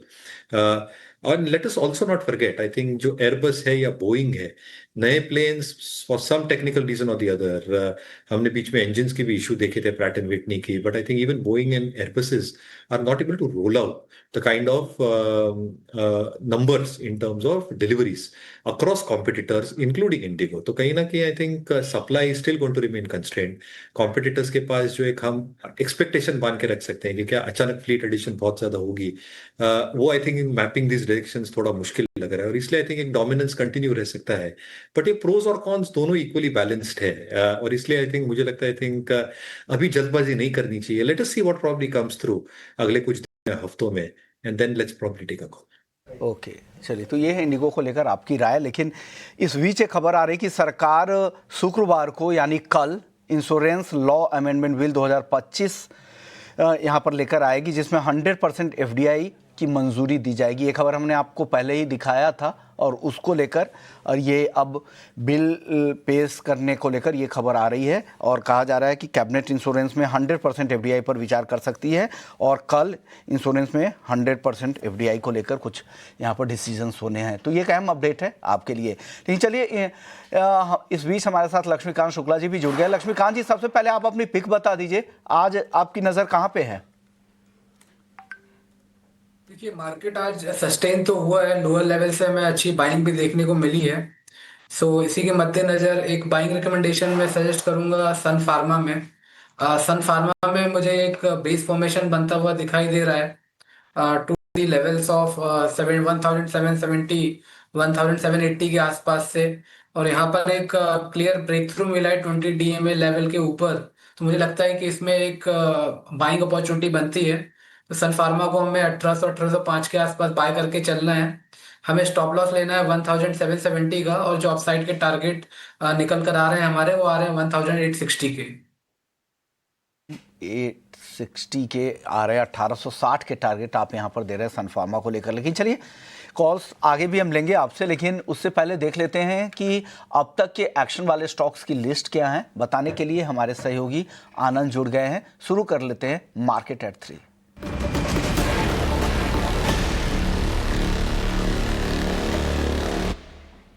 आनंद, बताइए वो कौन कौन सी लिस्ट है, कौन कौन से एक्शन वाले स्टॉक्स हैं? जी हाँ विश्व मोहन, अभी तक के बाजार की तरफ देखें तो आज अच्छी तेज़ी दिख रही है. शुरुआत में हल्की सी गिरावट दिख रही थी बाजार में, लेकिन अब अच्छी तेज़ी दिख रही है. और सेक्टर की बात करें कि कौन सा सेक्टर अच्छा कारोबार कर रहा है, तो ऑटो सेक्टर में अच्छी रफ्तार आज दिख रही है. और टॉप जो है गेनर्स वाले शेयरों की बात करें तो संवर्धन मदरसन, भारत फोर्ज और मारुति सुजुकी, ये तीनों शेयर जो है वो टॉप गेनर्स ऑटो में बने हुए हैं. इसके अलावा वॉल्यूम वाले शेयरों की बात करें तो आज हब टाउन का शेयर जो है वो करीब 9 से 10% टूट गया है. औसत से करीब 8 गुना ज़्यादा वॉल्यूम दिख रहा है, और ख़बर ये थी कि कंपनी ने प्रेफरेंशियल इशू जो है उसे वापस लिया है. इसके अलावा इरकॉन की बात करें तो 4 से 5% ऊपर कारोबार करता है इरकॉन का शेयर भी नज़र आ रहा है, और औसत से करीब 6 गुना ज़्यादा वॉल्यूम यहाँ भी देखने को मिल रहा है. नेटको फार्मा की बात करें तो 6 से 7% की तेज़ी दिख रही है, और औसत से करीब 4 गुना ज़्यादा जो है वॉल्यूम वो नेटको फार्मा के शेयर में भी देखने को मिल रहा है. खबरों की बात करें तो 2 कंपनियों को महाराष्ट्र स्टेट इलेक्ट्रिसिटी से ऑर्डर मिला है. सबसे पहले जीके एनर्जी की बात करते हैं तो करीब ये जो ऑर्डर है वो उसकी कुल वैल्यू करीब 370 के आसपास है, और 13,000 of grid DC water pump जो है उसके लिए ऑर्डर मिला है. वहीं शक्ति पंप की बात करें तो करीब ये ऑर्डर है 450 करोड़ के आसपास का, और 16,000 ऑफ ग्रिड डीसी पंप के लिए ये ऑर्डर मिला है. इनफैक्ट आज शक्ति पंप में करीब 14 से 15% की अच्छी यानी शानदार तेज़ी देखने को मिल रही है. इसके अलावा एलेम्बिक फार्मा की बात करें तो एलेम्बिक फार्मा पर भी खबर आई है. कंपनी की नई दवा टोब्रामाइसिन सस्पेंशन दवा की अर्जी को जो है यूएस एफडीए से मंजूरी मिली है, और आपको बता दें कि ये जो दवा है वो आंखों के इन्फेक्शन के इलाज में इस्तेमाल किया जाता है, जिसके चलते आज शेयर हरे निशान में कारोबार करता नजर आ रहा है. और अंत में एक ब्रोकरेज रिपोर्ट की बात करें तो इन्फोसिस पर सिटी की ब्रोकरेज रिपोर्ट आई है. न्यूट्रल की रेटिंग दी है, और जो लक्ष्य रखा है वो रखा है 1,525 रुपये का. साथ ही साथ इनका मानना है कि जो वित्त वर्ष 2026 में जो डिमांड है वो स्थिर रहेगी, और मैन्युफैक्चरिंग का जो प्रदर्शन है वो उम्मीद से बेहतर दिख रहा है। साथ ही साथ मॉर्गेज सेगमेंट और कैपिटल मार्केट में जो बढ़ोतरी है वो जारी है, जिसके चलते आज शेयर में हल्की सी तेज़ी देखने को मिल रही है। तो 3 बजे तक ये सारे अपडेट्स थे, इनफैक्ट अभी तक के सारे अपडेट्स थे जिनकी वजह से इन सभी शेयरों में एक्शन आज देखने को मिल रहा है। शुक्रिया आनंद, ये पूरी अपडेटेड लिस्ट लेकर आने के लिए और एक्शन वाले स्टॉक्स भी बता देने के लिए कि क्यों और कौन कौन से स्टॉक्स वो एक्शन में है। एक और स्टॉक है जहां पर आज गिरावट दिख रही है, एफडीआई बढ़ाने की मंजूरी मिलने की खबर से कल एयू स्मॉल फाइनेंस बैंक में अच्छी तेजी थी और आज कमजोर दिख रहा है, लॉन्ग पोजीशन अनवाइंड होते दिख रहे हैं। Pradeep ji, AU small finance bank यहाँ पर बताइए क्या राय है आपकी? देखिए, मुझे लगता है कि एक जस्ट नॉर्मल हेल्दी करेक्शंस आ रहा है यहाँ पे। कहीं ना कहीं देखेंगे तो मंथली चार्ट में भी ब्रेकआउट है, वीकली चार्ट में भी ब्रेकआउट है। शॉर्ट टर्म में बहुत ऊपर आ गया था, RSI भी 75 के अबव हो गया था। सो कहीं ना कहीं मुझे लगता है कि एक बार और थोड़ा यहाँ पे सेलिंग प्रेशर आ सकता है 945 930 तक, और वहाँ पे फिर से एक बार बाइंग अपॉर्चुनिटी होगा क्योंकि स्टॉक में ऑलरेडी ब्रेकआउट है और लगातार हायर हाई फॉर्मेशन है, अप ट्रेंड में है। बस ऊपर से थोड़ा हेल्दी करेक्शंस हो रहा है जी। आज OMCs कमजोर है, OMCs में देखिए BPCL, IOC, HPCL तीनों कमजोर है, यहाँ पर भी नए शॉर्ट्स बनते दिख रहे हैं। लक्ष्मीकांत जी, क्या राय है ऑयल मार्केटिंग कंपनियों पर आपकी? देखिए, आज के सेशंस में ये तीनों ही स्टॉक में हमें करेक्शन देखने को मिल रहा है और बेरिश कैंडल का फॉर्मेशन डेली के चार्ट्स पर दिखाई दे रहा है। मुझे लगता है कि BPCL में हमें और गिरावट देखने को मिल सकती है। यहाँ पर हमें एक ये स्टॉक सपोर्ट तोड़ता हुआ नजर आ रहा है 350 का। अगर 350 के नीचे क्लोजिंग होती है तो एक असेंडिंग ट्रेंड लाइन का ब्रेकडाउन देखने को मिल सकता है। फिर ये स्टॉक अपने नीचतम स्तर 338 जहां पर इसके 100 DMA लेवल्स हैं वहां तक फिसल सकता है। तो मुझे लगता है यहाँ पे एक शॉर्ट कॉल के लिए रेकमेंड किया जा सकता है। स्टॉप लॉस यहाँ पर हमारा बन अराउंड 357 का, और जो लोअर साइड के टारगेट आते हुए दिखाई दे रहे हैं वो आते हुए दिखाई दे रहे हैं 338 के।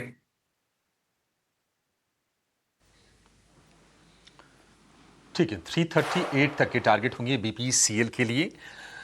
चलिए कुछ और अच्छा मयूरेश जी, आपसे मैं राय लेना चाहूँगा। दो ऐसे शेयर जो फाइनेंशियल स्पेस में हैं लेकिन आज गिरावट के शिकार हो रहे हैं। AB कैपिटल हमने रिसेंटली हाइज बनते हुए देखे, इसमें नए शिखर पर गया था। M&M फाइनेंशियल में भी अच्छे अप मूव थे लेकिन शेयर थोड़ा नीचे आ गया। ये क्या आपको लगता है कि प्रॉफिट टेकिंग कर लेनी चाहिए या फिर नए इन्वेस्टर्स के लिए ये करेक्शन मौका दे रहा है?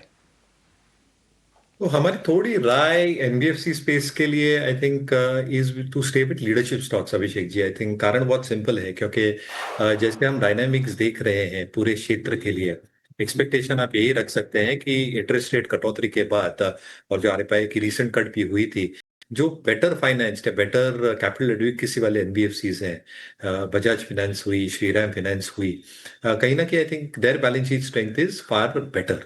दूसरा, आई थिंक ये नेविगेट कर सकते हैं पूरे मार्केट अपॉर्चुनिटीज को भी क्योंकि इनकी एक बहुत डिवर्सिफाइड बैलेंस शीट है and at the same time cost controls और कैपिटल एडुकेसी स्ट्रांग होने के कारण along with the credit ratings जो डिपॉजिट एडवांस डिपॉजिट ग्रोथ रह सकती है सिग्निफिकेंटली बेटर रह सकती है।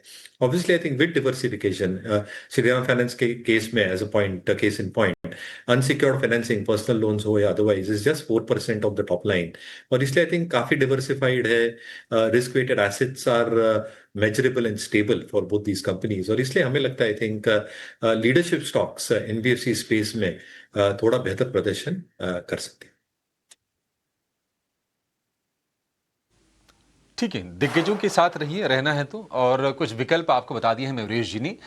आज एक शेयर बढ़िया रिवर्सल दिखा रहा है और डे हाई के आसपास है टाटा एलेक्सी। तेजी है करीब 3% के आसपास की, हालांकि काफी वीक था ये और 7-7.5 हज़ार रुपए का शेयर था। गिरते गिरते हमने देखा कि ये 5,000 के नीचे चला गया था। आज 5,000 रुपए के ऊपर ये लौटा है, करीब 150 रुपए की तेजी आपको दिखाई देगी।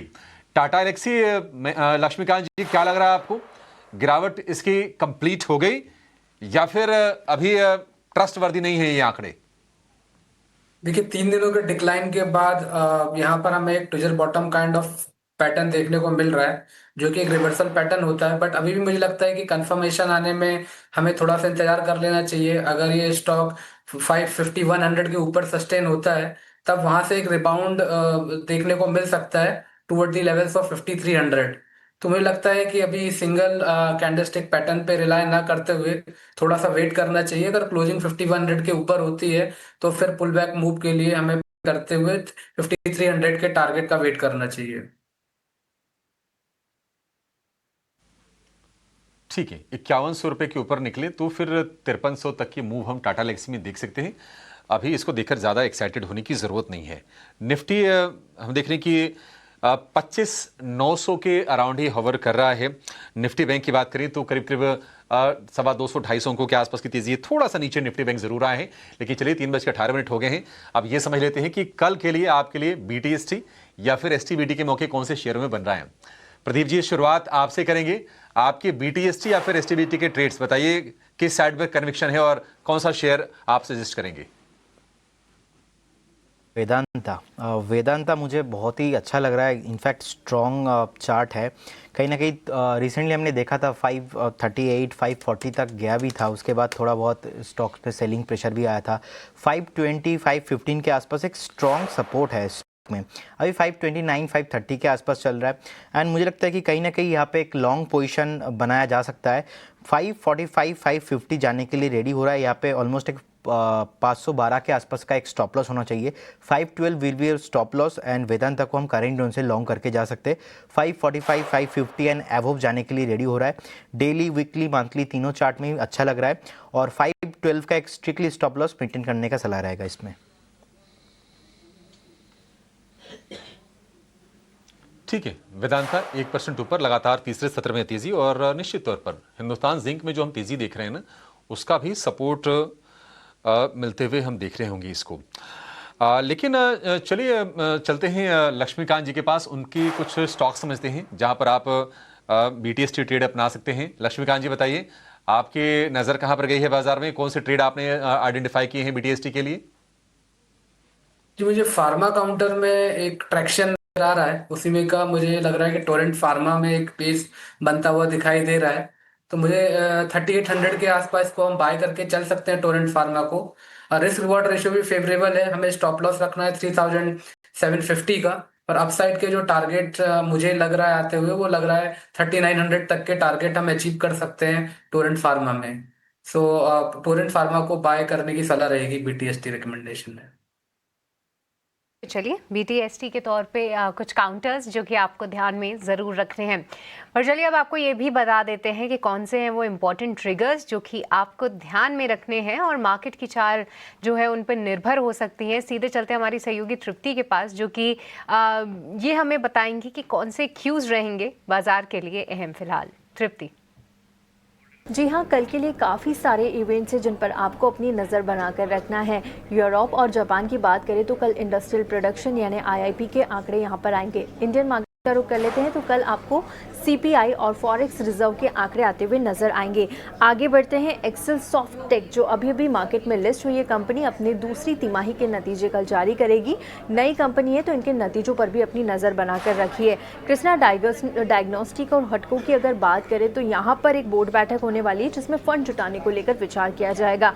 JSW एनर्जी में भी एक बोर्ड बैठक होगी जिसमें भी फंड को लेकर कंपनी विचार करेगी। इंडियन ऑयल में जो बोर्ड बैठक होने वाली है उसमें डिविडेंड को लेकर कंपनी विचार करने वाली है। भारत रसायन में देखिए एक पर एक एक्स बोनस ट्रेड करेगी कल कंपनी, और साथ ही एक पर दो एक्स स्टॉक स्प्लिट भी इसमें होने वाला है। मिसेस बैक्टर्स फूड की बात करें तो एक पर 5 एक्स स्टॉक स्प्लिट इसमें भी होने वाला है, तो इस पर भी अपनी नज़र रखिएगा। IPOs की बात कर लेते हैं। ICICI प्रूडेंशियल AMC का IPO कल से खुलने वाला है, यहाँ पर आपको पैसा लगाने का मौका मिलेगा, इस पर अपनी नज़र रखें। आगे बढ़ते हैं, नेफ्रोकेयर हेल्थ का IPO कल बंद होने वाला है, पैसा लगाने का आखिरी दिन यहाँ पर मिलेगा। पार्क मेडी वर्ल्ड का IPO भी कल से बंद होने वाला है, सब्सक्रिप्शन का आखिरी दिन यहाँ पर भी होने वाला है, तो इस पर भी अपनी नज़र रखिए। साथ ही लॉक इन की अगर बात करें तो पाइन लैब्स में कल 3% इक्विटी का लॉक इन खत्म होने वाला है। तो ये थे कल के लिए बड़े इवेंट्स जिन पर आप अपनी नज़र बनाकर रखिए।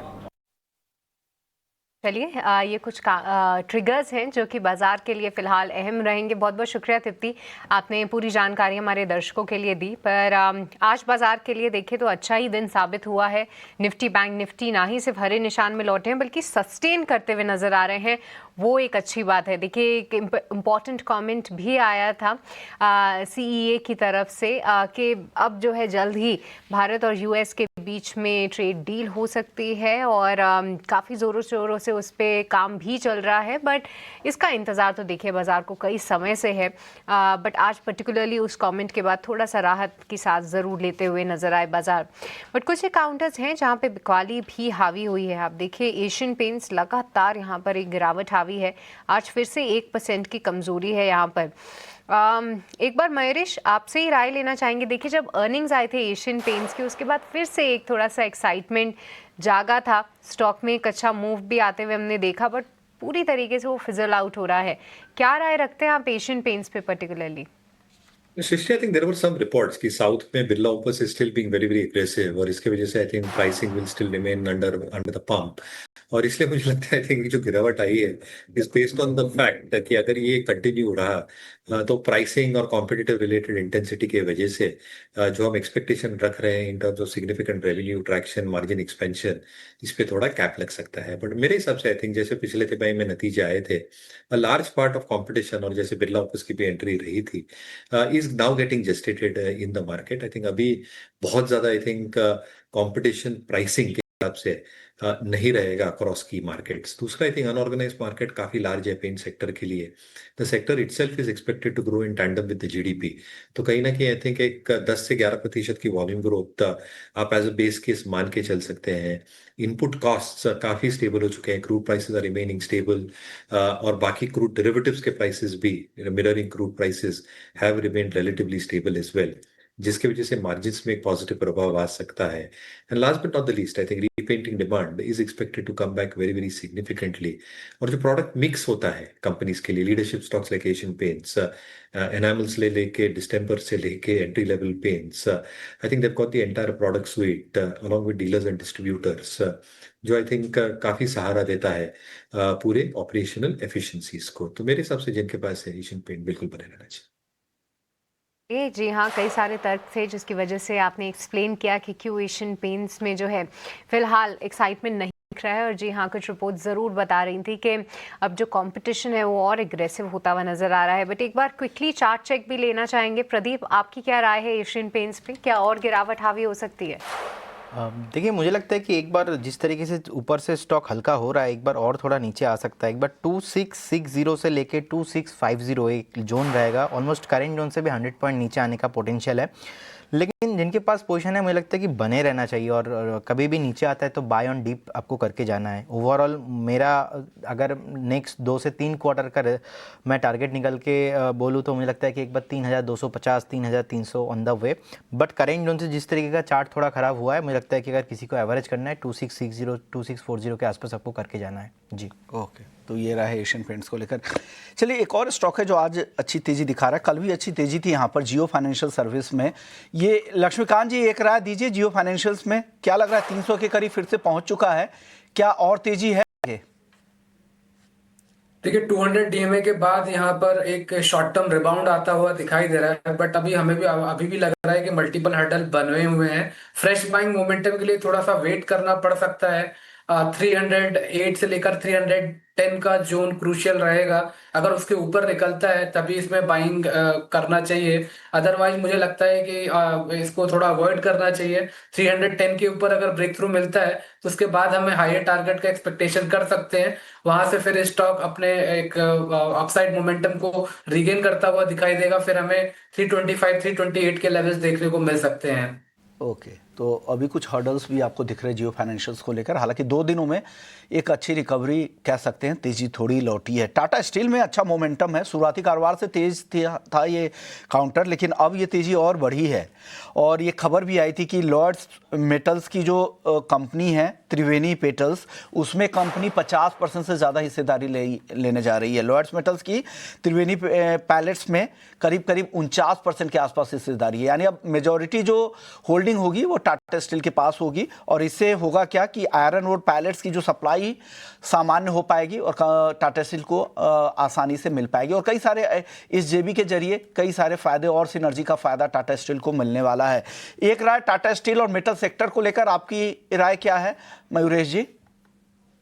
Generally I think ferrous players के लिए आई थिंक जो हम उम्मीद लगाए बैठे हैं कि जो डोमेस्टिक प्लेयर्स हैं उनके लिए आई थिंक वॉल्यूम ग्रोथ ठीक ठाक रहेगा। प्राइसिंग एनवायरनमेंट एचआरसी और सीआरसी के लिए स्टेबल रहने की उम्मीद है। हालांकि आई थिंक एक बहुत बड़ी अपटिक ग्लोबल कंडीशंस और चाइना के डिमांड सप्लाई पे डिपेंड होती है। तीसरा again like in the case of paints, जो इनपुट कॉस्ट है वो काफी स्टेबल हो चुकी है। एक्सेसिबिलिटी टू माइंस जो इनको मिली है और कैसे बेनिफिकेशन का यूज कर सकते हैं, that will probably benefit both an absolute EBITDA and reported EBITDA per ton. However, I think for Tata Steel, I think जो global operations इनके हैं इसमें क्या वृद्धि रहती है ये देखना बहुत लाजमी होगा, और इसलिए I think global operations will play an extremely critical part। और इसलिए metals में हमें लगता है I think जिनके पास JSW Steel है, जैसे पिछले हफ्ते इनकी न्यूज आई थी डेट ऑलमोस्ट आधा हो जाएगा, large part of their play is domestically driven, ये थोड़ा रिलेटिवली बेटर परफॉर्म कर सकते हैं within ferrous as a pack। Obviously the जो safeguarding duties है should जो impose की है that should probably benefit the domestic sector as a whole। But within metals outside steel मुझे लगता है Neyveli lignite पे हमारा फोकस है, बहुत strong dynamics लग रहे हैं कंपनी के, और कहीं ना कहीं आई थिंक जो बैलेंस शीट ग्रोथ और स्ट्रेंथ है ये शायद रिटर्न रेशियोज में बहुत पॉजिटिवली। ओके, तो ये रहा है मेटल सेक्टर को लेकर। शुक्रिया मयूरेश जी आपका, प्रदीप जी आपका, लक्ष्मीकांत जी आपका। जाने से पहले प्रदीप जी फटाफट से डिस्क्लेमर दे दीजिएगा। देखिए, जितने भी स्टॉक्स को लेकर मैंने बात किया, कोई भी स्टॉक्स पे मेरा या हमारे कंपनी का कोई भी पोजीशन नहीं है, नो कन्फ्लिक्ट ऑफ इंटरेस्ट। ऐसे ही राय हम क्लाइंटों को भी देते हैं, हो सकता है कि उनके पोर्टफोलियो में हो। ओके, चलिए क्लोजिंग की तरफ बढ़ते हैं। आप दोनों तीनों मेहमानों का बहुत बहुत शुक्रिया कहेंगे। बाजार में आज अच्छी तेजी आखिर में हम देखें और करीब करीब 140 अंकों की मजबूती पे निफ्टी बंद हो रहा है 25,900 के बेहद करीब जाकर। निफ्टी बैंक की भी तेजी ठीक ही कह सकते हैं, 240 अंकों की तेजी, यहाँ भी 59,200 के करीब की क्लोजिंग होती यहाँ पर दिख रही है। आज जो सेक्टर्स थे जो सबसे ज़्यादा बाजार को सपोर्ट किए उसमें मेटल्स, ऑटो, फार्मा और आज जो पार्टिसिपेशन था वो आईटी के बाद ब्रॉडर मार्केट से मिड कैप से भी आज सपोर्ट अच्छा बाजार को देखने को मिला है। स्मॉल कैप कंपनियों ने भी काफ़ी पार्टिसिपेट किया, तो मार्केट का जो ब्रेथ देखेंगे तो आज बेहतर लग रहा है। एडवांस डिक्लाइन रेशियो की अगर बात करें तो आज 1765 शेयर ऐसे थे जहां पर तेजी दिखी, 1123 स्टॉक्स ऐसे थे जहां पर आज गिरावट दिखी। निफ्टी के कंट्रीब्यूटर में जियो फाइनेंशियल सबसे ज़्यादा मेजर कंट्रीब्यूटर था, करीब करीब 3.25% से ज़्यादा की तेजी। Adani enterprises, Tata steel, eternal, Kotak bank और डॉक्टर रेड्डी जैसे स्टॉक्स से आज सपोर्ट मिला। और दबाव दिखा एशियन पेंट्स में, एसबीआई लाइफ, भारतीय एयरटेल, पावर ग्रिड जैसे स्टॉक्स में। क्लोजिंग के फाइनल्स के नंबर आ गए हैं, करीब करीब 136 अंकों की तेजी निफ्टी में 25,894 के लेवल पे क्लोज हो रहा है। निफ्टी बैंक 244 अंकों की तेजी के साथ। इसी नोट पर मुझे, श्रेष्ठी और अभिषेक तीनों को दीजिए इजाजत। ब्रेक के बाद जल्द लौटते हैं, प्रशांत आपके लिए लेकर आएंगे, कल के बाजार की तैयारी कराएंगे। जल्द लौटते हैं।